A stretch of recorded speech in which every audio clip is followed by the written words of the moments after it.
Fier partenaire de Passion Auto Rétro, V8 Passion, le seul magazine québécois sur les autos américaines classiques et modifiées.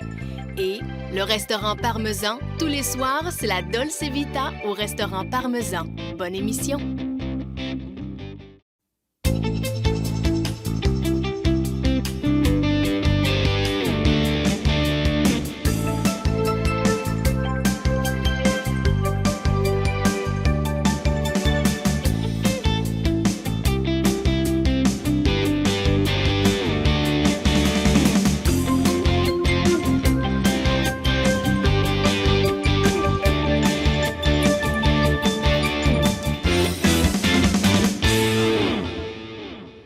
Bonjour à tous, bienvenue à Passion Auto Rétro. Cette semaine, je vous présente une grande voiture de prestige américaine. C'est une compagnie créée en 1917 pour fabriquer des moteurs d'avion Liberty pour la Première Guerre mondiale.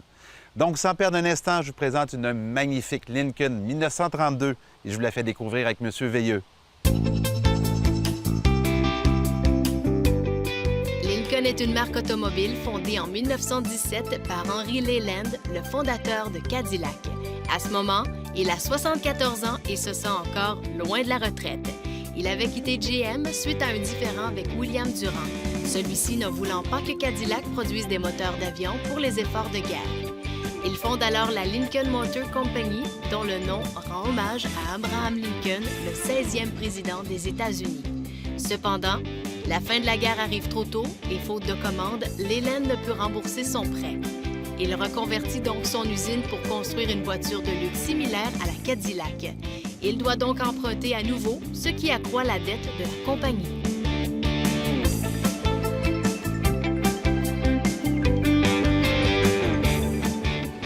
Monsieur Veilleux, vous possédez un statut social sur 4 roues, une magnifique Lincoln 1932.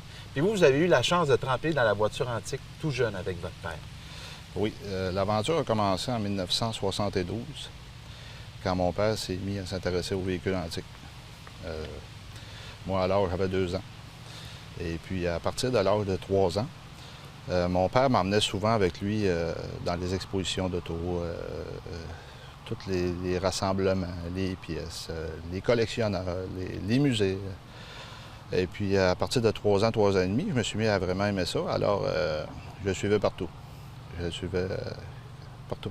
Est-ce qu'il faisait plusieurs expositions par année? Oui, on en faisait beaucoup. C'était Sto, c'était à l'époque Bromont, qui est devenu Granby par la suite. Québec aussi, qui était le Chute Montmorency. Avant, c'était la Grande Allée. Oui. Et puis, beaucoup d'expositions un peu partout, à la grandeur de la province. Oui. Votre père était maniaque de voitures antiques, surtout. Antiques, oui. Les avant-guerres. OK. Il en possédait aussi? Oui, à l'époque, il y avait une Oldsmobile 1934.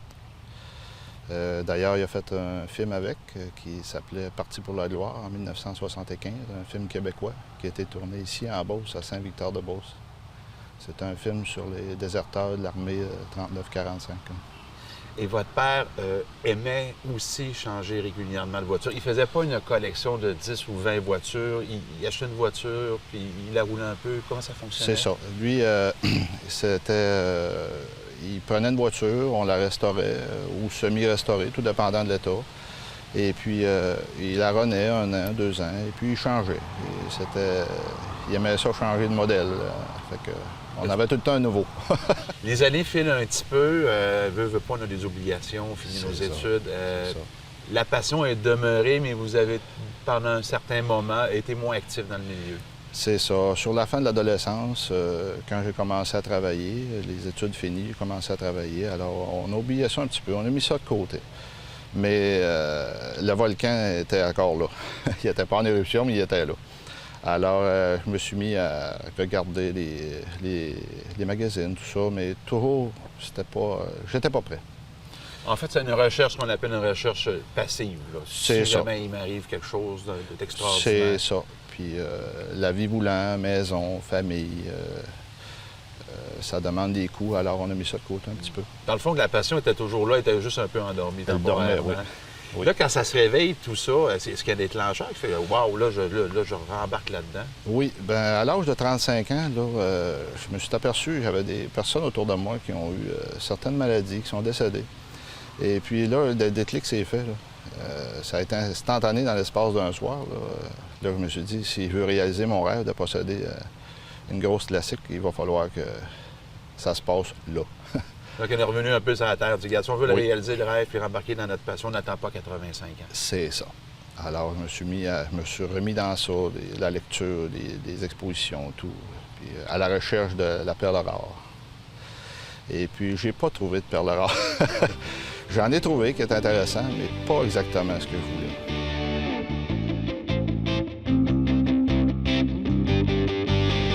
Cette voiture d'époque vous est présentée par le groupe Network. Trouvez vos pièces de restauration pour votre muscle car en ligne sur groupenetwork.com.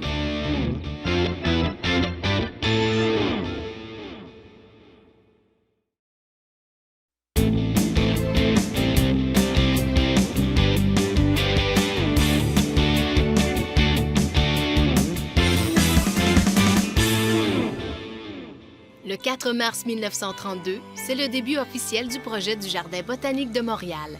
Les travaux d'aménagement commencent l'année suivante pour se terminer en 1936. Le 20 mai, l'aviatrice américaine Amelia Earhart effectue le premier vol solitaire au-dessus de l'Atlantique entre Terre-Neuve et l'Irlande. 5 ans plus tard, elle disparaît alors qu'elle effectue une tentative de tour du monde. Le 17 juin, le pétrolier Cymbeline explose dans le port de Montréal, 29 personnes y trouvent la mort. L'explosion proviendrait de la cale sèche du bateau britannique alors que des ouvriers effectuaient des réparations. C'est le pire incident du genre à survenir dans le port de Montréal.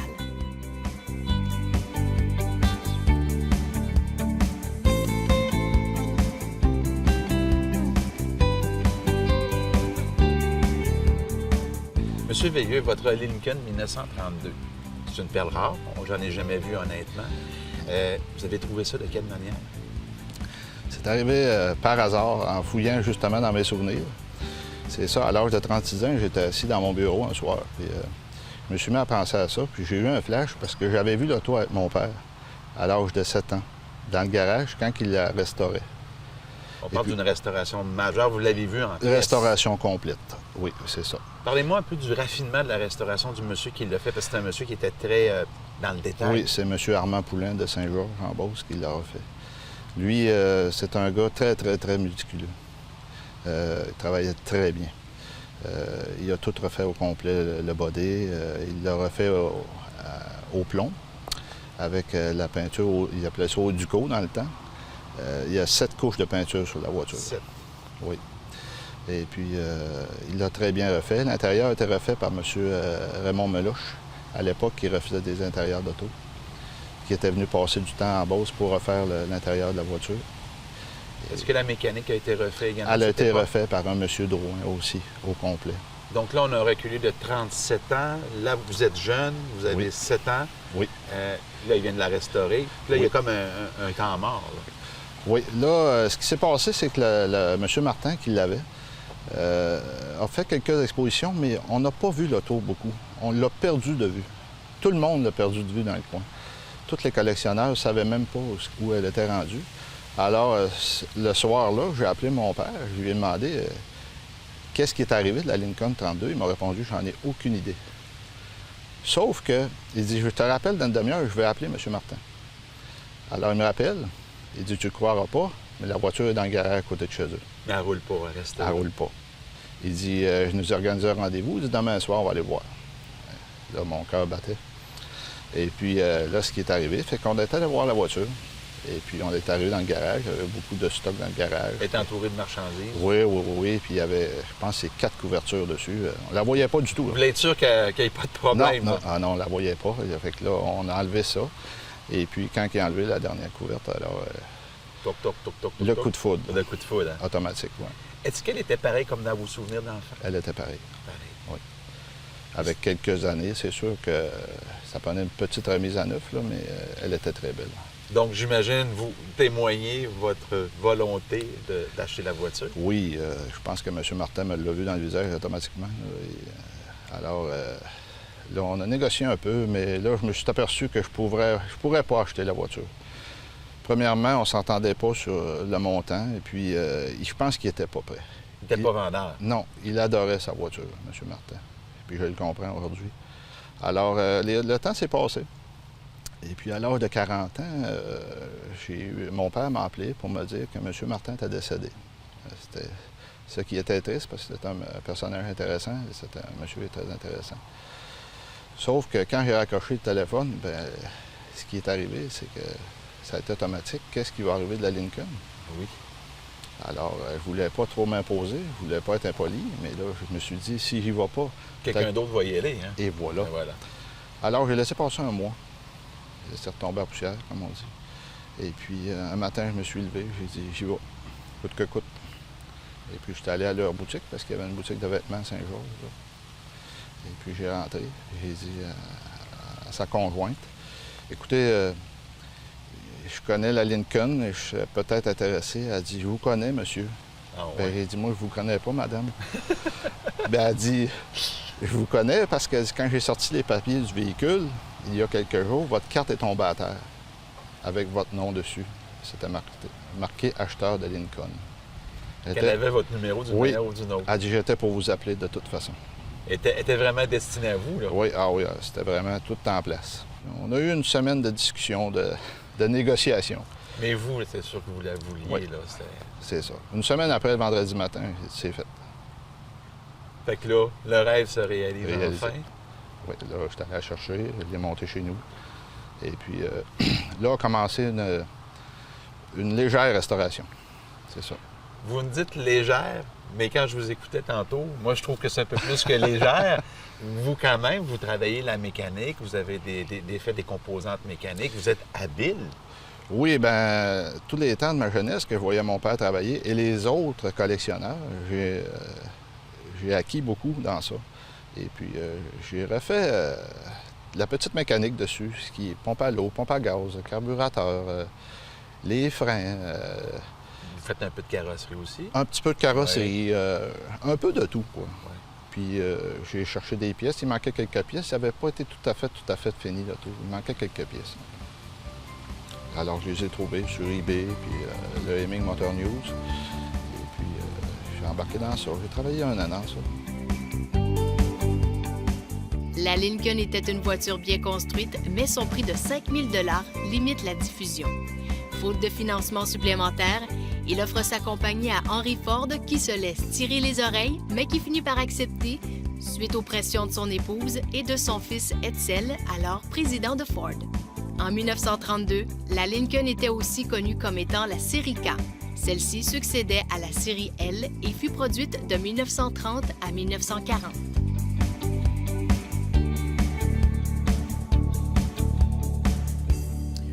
Pour commencer cette nouvelle saison, je vous présente le Daystar. S'il est dans notre liste, c'est à cause de son luxe presque décadent.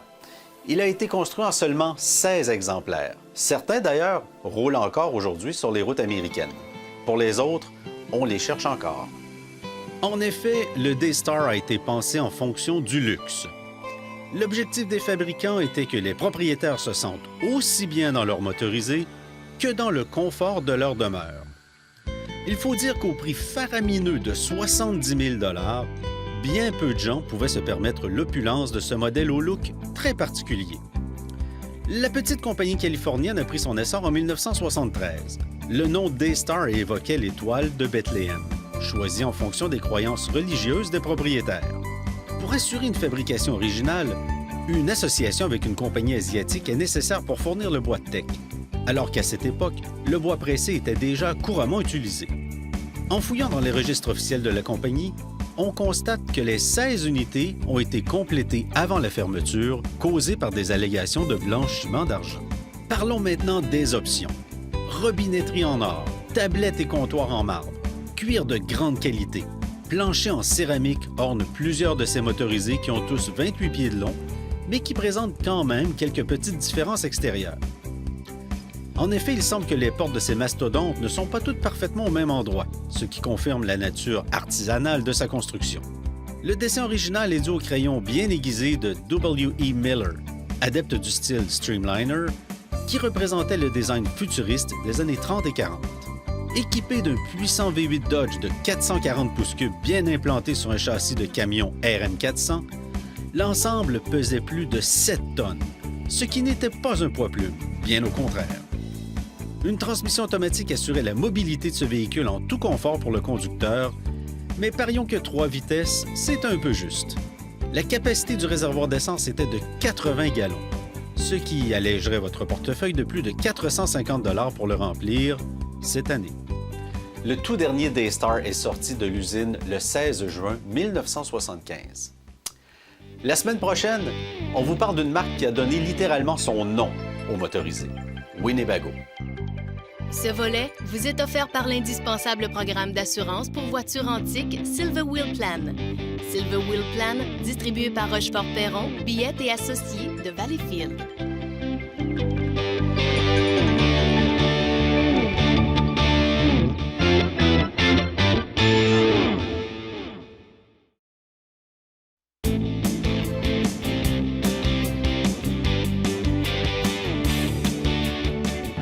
Si vous voulez vivre une expérience de course vintage avec des Mustangs puis tripés, ça existe au Québec. Manuel, tu as créé un produit vraiment extraordinaire pour faire vibrer les gens. Explique-nous un peu comment ça fonctionne, ce système. En fait, grâce à ma compagnie, le groupe Network, qui vend des pièces de restauration pour les véhicules anciens, et surtout l'aide d'un paquet d'amis avec une passion pour la course et aussi des talents particuliers, on a créé Expérience de course vintage qui, dans le fond, est de faire vivre aux gens qu'est-ce que c'était la course dans les années 60 avec des véhicules construits selon les années 60. Donc, pas d'assistance pour les freins, pas d'assistance pour la direction. Vraiment, le feeling de qu'est-ce que c'est la voiture avec le pouvoir brut sur une piste de course. La vraie course. Exactement. Bon, si je suis intéressé, je veux vivre cette expérience-là, de quelle manière je m'y prends? Bien, écoute, c'est relativement simple. Tu peux nous rejoindre soit par téléphone ou sur notre site web qui est expériencecoursvintage.com. Tu viens ici, tu vas à l'inscription, quelqu'un te donne un petit coup de main, t'explique les différentes choses qui vont arriver dans ton expérience de course, tu choisis ton forfait. Par la suite, on s'en va te faire un essayage pour un sou parce qu'on t'habille comme un pilote de course, on te fournit le casque. On te raccompagne jusqu'à l'endroit sur la piste où on va faire l'expérience comme telle, où on prépare les véhicules. Tu fais une petite formation aussi entre les deux? Entre les deux, oui. Ce qu'on va faire, c'est qu'on va surtout t'expliquer quelles sont les techniques de base en course. C'est pas un cours comme tel, mais juste pour te donner une idée que lorsque tu arrives à une certaine vitesse sur une certaine track, bien, ça prend une certaine technique. Donne-moi donc un peu les grandes lignes pour sécuriser les gens. On a vraiment des notions de base pour s'aider, là. Oui, exactement. Nous autres, dans le fond, ce qu'on veut s'assurer, c'est que tu suives les consignes de l'instructeur, premièrement, quand il va être avec toi dans la voiture. Ensuite, au niveau du freinage, parce que c'est des voitures qui ne sont pas assistées, donc avec des freins des années 60. Au niveau de l'accélération, ensuite, comment faire pour rétrograder les vitesses et ainsi de suite. Donc, c'est vraiment de la base. Oui, exactement. Côté forfait, on a plusieurs choix. Grossièrement, c'est quoi les choix qui se présentent à nous? Bien, les forfaits de base qu'on a, c'est un forfait qu'on appelle expérience au volant, qui est un forfait où tu conduis la voiture toi-même avec un pilote à côté de toi pour t'aider et pour t'assister. On a un forfait qui est plus un forfait de découverte, qui, lui, est dans le fond un forfait où tu es passager à l'intérieur et tu as un pilote qui te paye la traite, comme on dit. Et puis, on a des forfaits combinés qui sont un peu les deux, où on te paye la traite et on te donne une espèce de notion de base de la course au début. Et par la suite, bien, tu prends le volant et puis tu vas découvrir toi-même qu'est-ce que c'est qu'être pilote dans ces années-là. Parle-moi un peu de l'expérience des gens. J'ai vu sortir des gens des voitures avec le gros sourire. Les gens trippent, là. Écoute, nous autres, ce qu'on essaye de faire, c'est vraiment de faire vivre quelque chose que tu peux pas faire ailleurs que sur une piste de course. Et de le faire avec un véhicule que tu ne retrouveras pas non plus ailleurs que sur une piste de course. Alors, les commentaires sont toujours extraordinaires. Les gens sortent avec une sensation vraiment incroyable, vivent des émotions et de l'adrénaline comme ils n'ont jamais eu avant. Ne serait-ce que la première fois qu'ils pèsent sur le frein pour arrêter et qu'ils se rendent compte que c'est pas du tout la même voiture qu'ils conduisent dans la rue de tous les jours. Fait que dans le fond, on essaye de rendre les gens heureux et je pense qu'à venir jusqu'à maintenant, l'expérience est vraiment concluante. Alors, je m'en vais triper avec toi, là? On va essayer de te faire triper. Je suis prêt. Cool.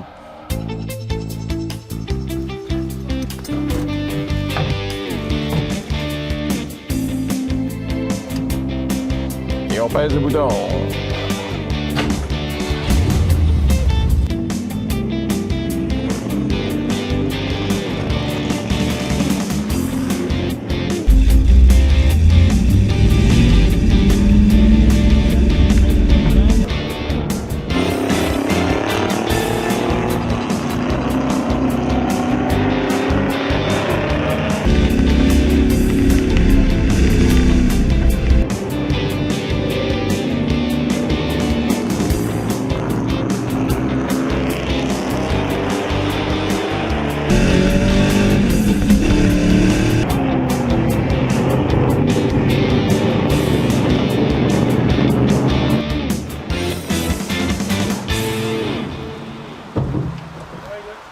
ça, expérience de course vintage. C'est vraiment super, on va dire une affaire, c'est vraiment super. C'est quelque chose. C'est ça que la sécurité de la pluie, là, c'est... Ah, écoute, c'est une autre sensation, hein, c'est T'as toujours différent. peur qu'il décolle C'est comme un différent. planeur, là, c'est juste ça que j'avais la chienne. Sur la ligne droite, par contre, c'est un véhicule qui est très stable. La seule chose, c'est que quand ça a de la pluie comme ça, il faut faire attention parce que vu que c'est un propulsion, il y a beaucoup de torque, exactement. Mais outre ça, là, belle performance, Eric. Félicitations. En tout cas, pas vite, mais essayer d'envoyer du fun. Écoute, le principal quand on fait l'expérience, c'est d'avoir du plaisir. Ah, Je c'est pense que c'est mission accomplie dans ton Ouais, cas. réussi. Merci. Ça fait plaisir.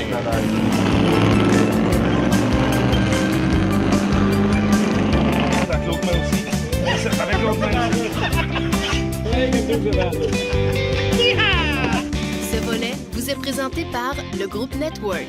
Trouvez vos pièces de restauration pour votre muscle car en ligne au www.groupenetwork.com. La Lincoln était le véhicule le plus luxueux produit par Ford et se déclinait en 2 séries. La KA, munie du moteur V8 de 385 pouces cubes de 120 chevaux, et la KB, équipée du V12 de 448 pouces cubes produisant 150 chevaux. 2224 KA et 1525 KB furent produites en 1932. Le prix de base débutait à 2700 et pouvait atteindre plus de 7400 $ pour les modèles carrossés par des firmes indépendantes comme Brown, Le Baron et Dietrich. La Lincoln 32 était équipée d'un coffre à outils ici, en avant de l'aile. On enlevait les vis ici, tout simplement. Puis on en avait un espace de rangement ici pour placer nos outils. Également, Lincoln avait une distinction de son moteur V8 et V12. Pour le V8, c'était en rouge. Pour le V12, en bleu. On s'en va sur le côté maintenant. La Lincoln 32 est également équipée de mécanismes thermostatiques qui permettent d'ouvrir et de fermer les clapets, tout dépendant de la chaleur à l'intérieur de l'habitacle du moteur. Également, on a un appui-pied ici pour les mécaniciens pour être sûr de ne pas abîmer la carrosserie. Et ce qui est très intéressant, c'est qu'on a une jauge pour l'huile à moteur. Donc, pas besoin de retirer une baguette. On a instantanément la lecture.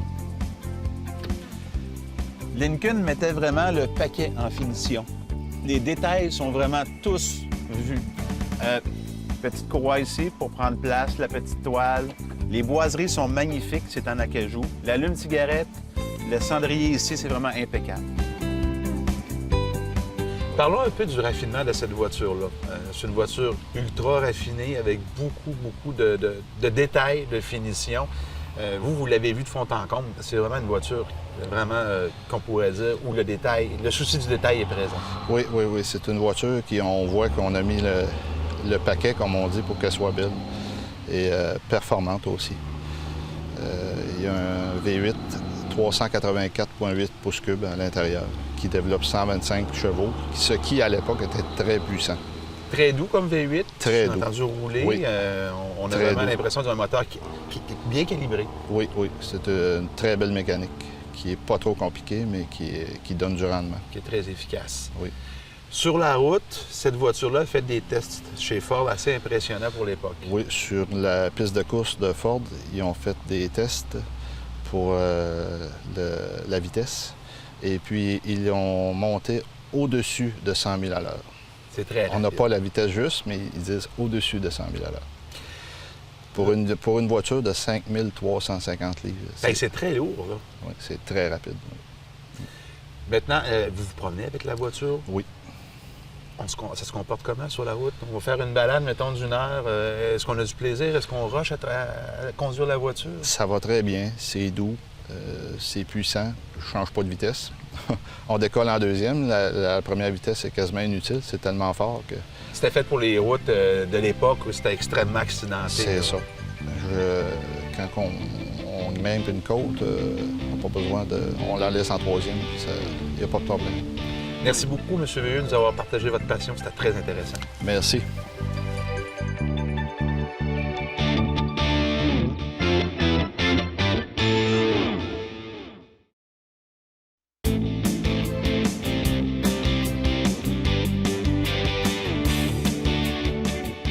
Mario, la semaine dernière, on a vu qu'à cause d'un télégramme qui est rentré en retard, malheureusement, il va y avoir une grande catastrophe à Québec. Effectivement. Alors, le 29 août, 17h37, la partie sud, on parle de l'approche, s'effondre en seulement 15 secondes. Aussi rapide que Aussi rapide. Des 100 travailleurs qui y travaillaient, 76 furent tués. 33 étaient des Mohawks, 26 ils venaient de Saint-Romuald ou de Liverpool et le reste étaient des Américains. Donc, c'est un peu le résultat des fameux craquements. Ce qu'on entendait, les poutrelles qu'on voyait tordre un peu, c'est pour cette raison-là. Le travail était fait, dans le fond, ça s'est tout effondré. Exactement. Alors, imaginez-vous la scène. D'abord, quand le pont s'est effondré, ça a fait un bruit d'enfer. Ça a été entendu des milles à la ronde. Imaginez-vous toutes les familles qui sachant que Leur conjoint était là. il y avait des jeunes de 14 ans qui sont décédés là-dedans même. Alors, il faut comprendre qu'à marée basse, mais les corps qui sont coincés, il faut les déprendre. Parce que dans 6 heures plus tard, il va y avoir 13 pieds d'eau au-dessus de la structure à marée haute. Mais mon Dieu, il faut faire vite, là. Alors, ça pressait, ça pressait. Et des personnes décédées, exemple les 33 Mohawks, qui sont enterrés à Kahnawake, on a fait des croix de fer avec des poutrelles d'acier ayant servi au pont. En rappel d'eux. La Société historique de Saint-Romuald a une place spécifique dans leur cimetière, justement, pour les 26 travailleurs qui sont décédés lors de cet effondrement de 1907. Et lors de l'effondrement, suite à ça, la compagnie de Coningue avait nettoyé tous les débris en 1907 suite à l'effondrement. Mais les marées étaient plus fortes à l'époque. Aujourd'hui, les marées sont beaucoup moins fortes. Alors aujourd'hui, à marée basse et très basse, on peut voir encore des débris du côté sud du pont. Alors Éric, la semaine prochaine, on va parler de la deuxième catastrophe. Merci, Mario. C'était Éric Fortier. J'espère que vous avez apprécié. Au nom de toute l'équipe, je vous souhaite une bonne semaine. Je vous donne rendez-vous la semaine prochaine pour une autre émission, Passion Auto Rétro. Ces belles autos d'hier vous ont été présentées par J.A. Larue, manufacturier de souffleuses à neige industrielles, distributeur d'équipements de pavage Lee-Boy et de compaction Dynapac. Et le restaurant Parmesan, tous les soirs, c'est la Dolce Vita au restaurant Parmesan.